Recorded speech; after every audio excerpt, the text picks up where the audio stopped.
ఇప్పుడు మేము చేసిన ప్రాజెక్టు 7 దూతలు 7 బూరలు ఊదినప్పుడు ఏం జరుగుతాయో మేము ఇక్కడ చేసాము.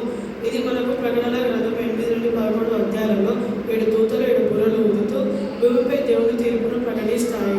భూమి మీద మనుషులు పశ్చాత్తాపం కోసము ఇవి హెచ్చరికగా వస్తాయి. ఈరోజు మనం తెలుసుకోబోయేది ఏంటంటే ఈ 7 దూతలు 7 బూరలు ఊదినప్పుడు ఏమేమి జరుగుతాయో మనం ఇక్కడ తెలుసుకుందాం.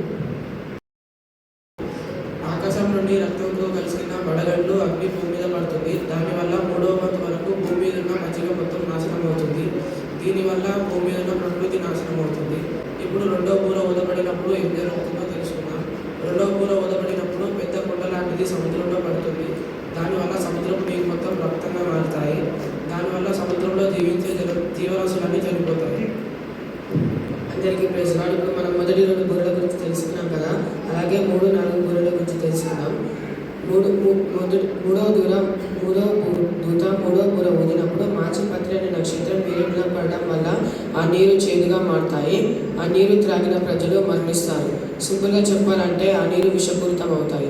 అలాగే 4వ దూత 4వ బూర ఊదినప్పుడు సూర్యుడు 3వ వంతు నలుపుగా మారుతాడు. చంద్రుడు 3వ వంతు ఎర్రగా మారుతాడు. నక్షత్రాలు కూడా 3వ వంతు నలుపుగా మారుతాడు.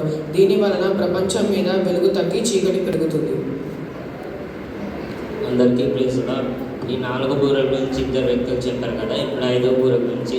5వ బూర ఊదినప్పుడు ఏమవుతుందంటే ఫస్ట్ పొగ సూర్యుడిని చంద్రుడిని కమ్ముకొని చీకటిగా మారుతుంది.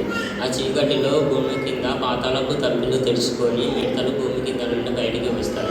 6వ దూత ఎప్పుడైతే బూర ఊదుతుందో ఈ యూఫ్రటీస్ నది అనేది ఎండిపోయి ఈ 4 దూతలు విడుదల పొంది అలాగే దాని వెనుక కోట్లాది సైన్యం కూడా విడుదల పొందుతాయి. ఈ 4 దూతలు కూర్చుని గుర్రం ఎలాగా ఉంటుందంటే ముఖమేమో సింహం ముఖము పోలి ఉంటుంది. తోకనేమో పాము తోకలాగా పోలి ఉంటుంది. 7వ బూర ఊదినప్పుడు తుది తీర్పు, యేసు ప్రభు తుది తీర్పు మొదలవుతుంది. ఆ తుది తీర్పులో పరిశుద్ధులుగా ఉన్నవారికి పరలోకం దక్కుతుంది. పాపులుగా ఉన్నవారికి నరకం దక్కుతుంది. ఇప్పుడు మేము ఈ 7 బూరలు చేయడానికి కారణం ఏంటంటే మనం రోజు టీవీలో చూస్తూనే ఉన్నాం. ఒక దేశం మీదకి ఇంకో దేశం యుద్ధానికి సిద్ధమవుతుంది. మనకు సమయం ఉన్నప్పుడే దేవుని వాక్యానుసారం నడుచుకొని పరలోక రాజ్యానికి వెళ్ళాలని కోరుచున్నాం. అలాగే ఎవరైతే దేవుని నమ్మని వాళ్ళు ఉంటారో వాళ్ళందరూ దేవుని నమ్ముకొని బాప్టిజం తీసుకొని వాక్యానుసారం నడిస్తే దేవుని పరలోక రాజ్యానికి వెళ్తారని మా చిన్న ప్రయత్నం.